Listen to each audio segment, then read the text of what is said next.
The trial of 4 suspects in Kenya's Westgate Mall massacre opened Wednesday in Nairobi.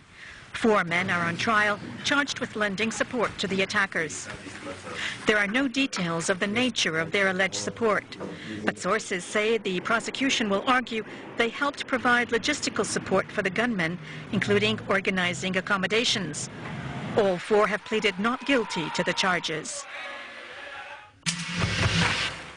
Discussions have resumed between the government of Côte d'Ivoire and the Ivorian Popular Front Party, founded by former President Laurent Gbagbo. Following a meeting, the head of the movement, Pascal Afin-Guessan, said the talks were positive. The 2 delegations are to meet again. They say they are determined to find a consensus in order that elections in 2015 be peaceful and credible.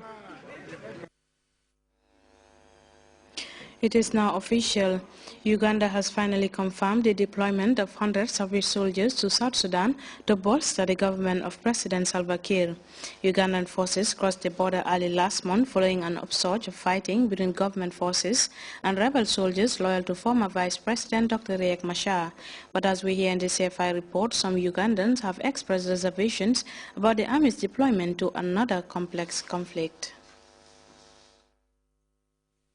This undated amateur footage shows a Ugandan army contingent crossing the border into South Sudan, proving the presence of Ugandan troops on South Sudanese soil. Ugandan troops deployed in war-ravaged South Sudan 5 days after fighting began last month, but so far the regime was insisting they were there to help evacuate Ugandan citizens and were not engaged in combat. Now it is common knowledge that the UPDF is engaged in combat operations, as revealed by the President in Angola. We are operating under a bilateral mandate. The initial decision to send troops across the border was made without the approval of Parliament, sparking criticism from some lawmakers and prompting a special sitting of the House. The Parliament finally endorsed the government's decision on troop deployment to help President Salva Kiir fight the rebels led by Riek Machar. It's good that the motion has been passed and that our presence is now has been ascended to by Parliament. I think that will give us more comfort working on the ground. Securing the commercial road between Juba and Kampala is one of the principal missions of the 1,200 Ugandan soldiers in South Sudan. The army is also considering sending reinforcements, more troops which may change the balance of power on the ground. We are not capitulationists. The trial of 4 men accused of murdering the former Prime Minister of Lebanon, Rafik Hariri, has opened in The Hague. The men, all of whom are Hezbollah members, are being tried in absentia following the refusal of the Lebanese militant group to hand them over for trial. Meanwhile, a powerful car bomb has gone off in the Hezbollah stronghold of Kamel, killing and injuring a number of people. We have more in the CFI roundup. 4 members of Hezbollah went on trial in absentia at a UN-backed tribunal in The Hague on Thursday.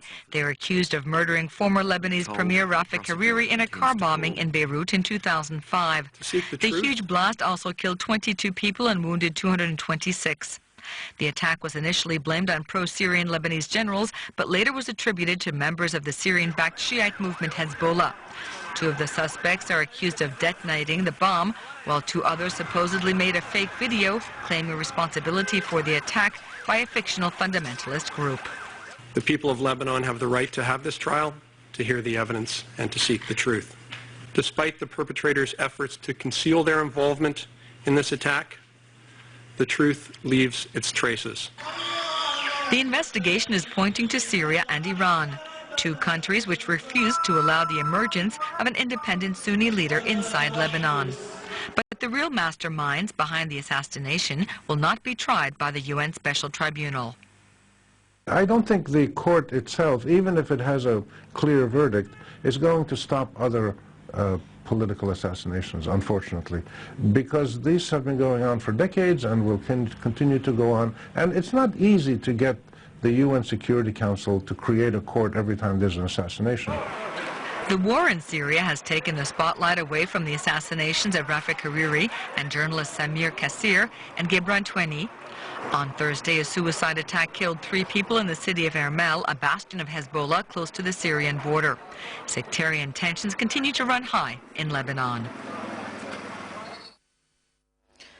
Well, we now take a second break. We'll be right back.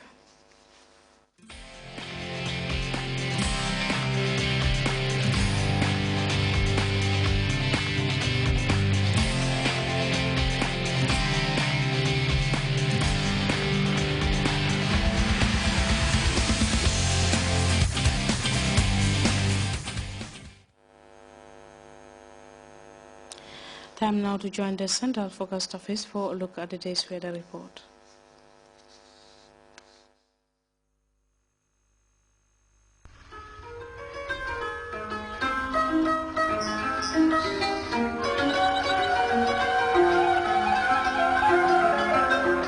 The source assures us of a continuous flow, and from there, everything follows. And for those of us who know what the River Gambia stands for, understanding its sustainability in all aspects of life is easily confirmed.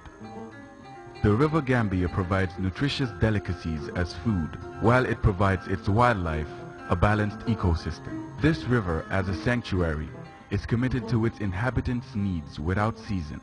And as you travel along, all these values are replicated in one company, Elton, just like the River Gambia, leads in its commitment to values that matter most. Elton, championing the vision for a new generation.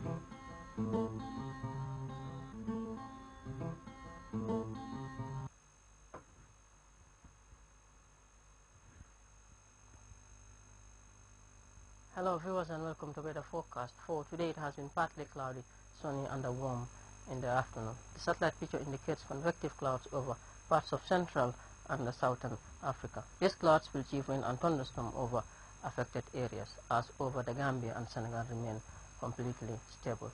For tonight it will be partly cloudy and cool across the country, and this condition is expected to continue until tomorrow in the morning, then becoming sunny and warm in the afternoon across the country.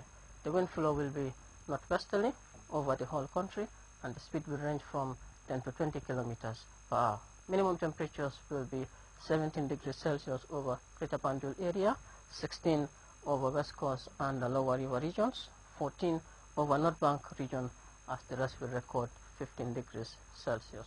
Maximum temperatures will be 32 degrees Celsius over Greater Banjul area, 34 over West Coast region, 35 over North Bank and the Lower River regions, as the rest will record 37 degrees Celsius. Low tides will be 0.3 meter at 4:34 in the morning and 0.3 meter at 4:34 in the afternoon. High tides of 1.5 meters at 10:55 in the morning and 1.8 meters at 11:11 in the evening. Wave heights will be from 1 to 2 meters, southeasterly swells. For the benefit of our international travelers, Freetown will record 21 degrees Celsius, 23 over Lagos, and 14 degrees Celsius over Nairobi, and all these places will be partly cloudy.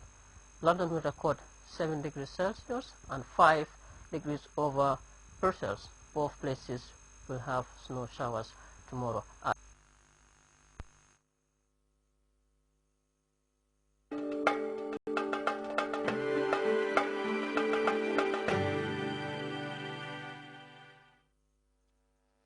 And before we end this edition of the news, a quick reminder of the day's headlines. The Alliance for Patriotic Reorientation and Construction, APRC, today inaugurated its National Organizing Committee as the ruling party gears up for its 5th National Congress. Banjul has been hosting the 36th Technical Committee meeting of the West African Monetary Zone in line with efforts to ensure a credible and sustainable monetary union for the sub-regional economic bloc.